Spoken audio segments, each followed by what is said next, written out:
একবার একটা বাচ্চা তার বাবাকে জিজ্ঞেস করে, বাবা আমার জীবনের মূল্য কি? তখন তার বাবা বলে, তুমি যদি নিজের জীবনের মূল্য জানতে চাও তাহলে আমি তোমাকে একটা পাথর দিচ্ছি, আর এই পাথরটা নিয়ে তুমি মার্কেটে চলে যাও। মার্কেটে গেলে তোমাকে যদি কেউ এর দাম জিজ্ঞেস করে তুমি মুখে কিচ্ছু বলবে না, মানে দুটো আঙ্গুল হাতের দেখিয়ে দেবে। এটা শুনে তো ছেলেটা মার্কেটে চলে যায়। মার্কেটে গিয়ে এমনি এমনি অনেকক্ষণ বসে থাকে। তারপর কিছুক্ষণ যাওয়ার পরে এক বৃদ্ধ মহিলা এসে, মানে এক বয়স্ক মানুষ এসে ছেলেটাকে তার সেই পাথরটার দাম জিজ্ঞেস করে। ছেলেটা আঙ্গুল দিয়ে 2 দেখিয়ে দেয়। এবার মহিলাটা বলে যে, আচ্ছা তার মানে এই পাথরটার দাম 200 টাকা। আচ্ছা, এই পাথরটা আমি 200 টাকা দিয়ে কিনতে তোমার থেকে রাজি, তুমি আমাকে পাথরটা দিয়ে দাও। বলে ছেলেটা তো ছুটতে ছুটতে বাবার কাছে আসে, এসে বলে, বাবা এই পাথরটার দাম 200 টাকা, এটা তো আমি ভাবতে পারিনি। এবারে ছেলেটির বাবা ছেলেটিকে বলে যে, তুমি এবার এই পাথরটা নিয়ে মিউজিয়ামে চলে যাও। মিউজিয়ামে গিয়ে যদি তোমাকে কেউ পাথরটার দাম জিজ্ঞেস করে তুমি মুখে কিচ্ছু বলবে না, ওই হাতের 2 আঙ্গুল দেখিয়ে দেবে, 2টো আঙ্গুল দেখিয়ে দেবে।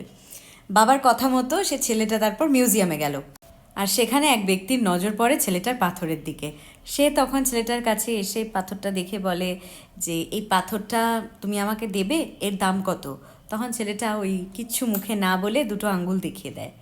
তখন সেই ব্যক্তি তাকে বলে, এটার দাম 20,000 টাকা। ঠিক আছে, আমি তাহলে 20,000 টাকা দিয়েই তোমার থেকে এই পাথরটা কিনে নিতে রাজি আছি। বাচ্চা ছেলেটা প্রচণ্ড অবাক হয়ে যায়। সে দ্রুত তাড়াতাড়ি তার বাবার কাছে এসে বলে যে, বাবা মিউজিয়ামে আমাকে এই পাথরটার জন্য একজন 20,000 টাকা দিতে রাজি হয়ে গেছে। এবার তার বাবা বলে যে, তোমাকে আমি শেষ একটা জায়গায় পাঠাবো, সেটা হচ্ছে একটা দামি পাথরের দোকানে আমি তোমাকে পাঠাবো। কিন্তু সেখানেও তোমাকে যদি কেউ এই পাথরের দাম জিজ্ঞেস করে তুমি মুখে কিচ্ছু বলতে পারবে না, তোমাকে 2টো আঙ্গুলই দেখাতে হবে হাতের।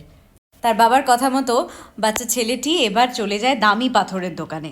সেখানে গিয়ে পাথরের দোকানের কাউন্টারের পিছনে দাঁড়িয়ে থাকা এক বৃদ্ধ লোক, ভদ্রলোক, তার ওই ছেলেটির, মানে বাচ্চা ছেলেটার হাতের পাথরের দিকে চোখ পড়ে।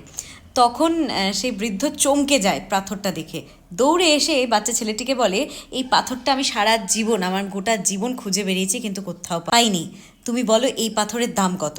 সেই বাচ্চাটা তখনও চুপ থাকে এবং বাবার কথা মতো নিজের হাতে 2টো আঙ্গুল দেখিয়ে দেয়।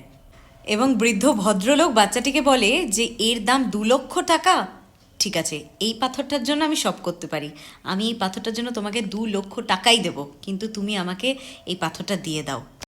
সেই বাচ্চা ছেলেটা তখন নিজের চোখকেও বিশ্বাস করতে পারছিল না। সে দৌড়ে তার বাবার কাছে আবার আসে, এসে বলে, বাবা 2 লক্ষ টাকা দিতে রাজি হয়েছে এই দামি পাথরের দোকানে একজন আমাকে, আমি তো বিশ্বাস করতে পারছি না। তখন ছেলেটার বাবা তাকে বলে, এবার বুঝলে তো তোমার জীবনের মূল্য কি? তুমি নিজেকে যেরম জায়গায় রাখবে তোমার মূল্য তেমন হবে, ঠিক তেমনটাই হবে। এবার তোমাকে ঠিক করতে হবে যে তুমি 200 টাকার পাথর হবে না 2 লক্ষ টাকার পাথর হবে।